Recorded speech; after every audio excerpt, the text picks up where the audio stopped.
अगली चुनाव सर्दियों में कीजिएगा और वन नेशन वन इलेक्शन वाला। आपने सही मुद्दा उठाया। वन नेशन वन इलेक्शन हमारा एक कमिटमेंट है। हमने पार्लियामेंट में भी बोला हुआ है, हमने कमेटी भी बनाई थी। One of the key points from BJP's manifesto is One Nation, One Election, and Shri Narendra Modi seems committed to implement this policy. In this video, we'll find everything to know about One Nation, One Election. As the name suggests, One Nation, One Election, यानी देश में एक साथ चुनाव, but not particularly at the same time. Election will be held at different phases, but simultaneously for state assemblies, Lok Sabha, panchayat and municipal corporations. लोग एक साथ centre और स्टेट के लिए सरकार चुन पाएंगे। आज़ादी के बाद जनरल इलेक्शन और स्टेट लेजिस्लेटिव असेंबली के इलेक्शन एक साथ 1951-52 में हुए थे, and this process of simultaneous elections kept going till 1957, 1962 and 1967.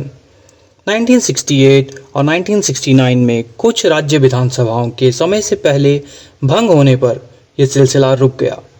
2024 में सत्ता में आने के बाद BJP government again started working on synchronised election. 2 सितंबर 2023 को सेंट्रल गवर्नमेंट ने वन नेशन वन इलेक्शन के लिए एक हाई लेवल कमेटी का गठन किया, जिसके अध्यक्ष थे ex president Shri Ramnath Kovind.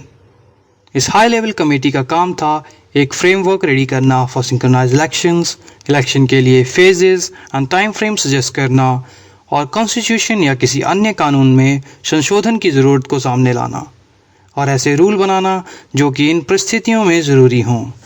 Let's talk about the benefits of synchronised elections. पहला और सबसे स्पष्ट कि पैसे की बचत होगी।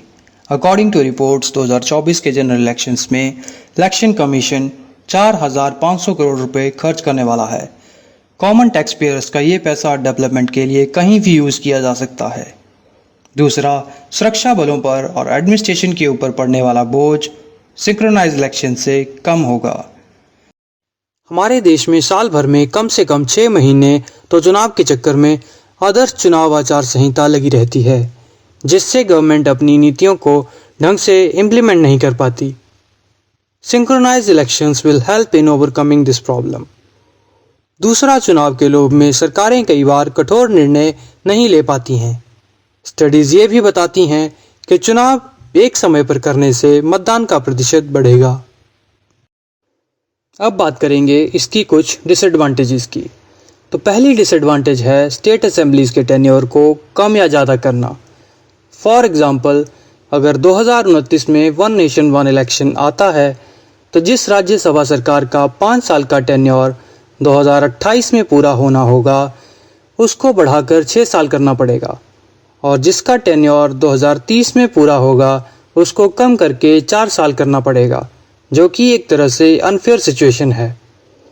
दूसरी डिसएडवांटेज है रीजनल और स्मॉलर पार्टीज़ के लिए, जिनका खुद का मानना है अगर इलेक्शन एक साथ होंगे तो बड़ी पार्टीज़ उनको ओवर पावर करेंगी। एक और जो बड़ा कंसर्न है वो है फेडरल स्ट्रक्चर को नुकसान। वोटर इन्फ्लुएंस होके सेंटर, स्टेट और लोकल इलेक्शन के लिए एक ही पार्टी को वोट कर सकता है, जिससे राज्य और सेंटर में सेम गवर्नमेंट होने की प्रोबेबिलिटी बढ़ जाती है। Another challenge is to make constitutional amendments plus amendments to existing laws, which in some cases require consent from state assemblies. President Draupadi Murmu को सबमिट की गई हाई लेवल कमेटी की रिपोर्ट के अकॉर्डिंग 62 पार्टीज़ को अप्रोच किया गया, जिसमें 47 ने रिस्पॉन्ड किया, 32 parties one nation one election के फेवर में थी और 15 पार्टीज़ अपोजिशन में। Tell us your views on this policy in the comment section, and if you like this video, like, share and subscribe to our YouTube channel. Thanks for watching.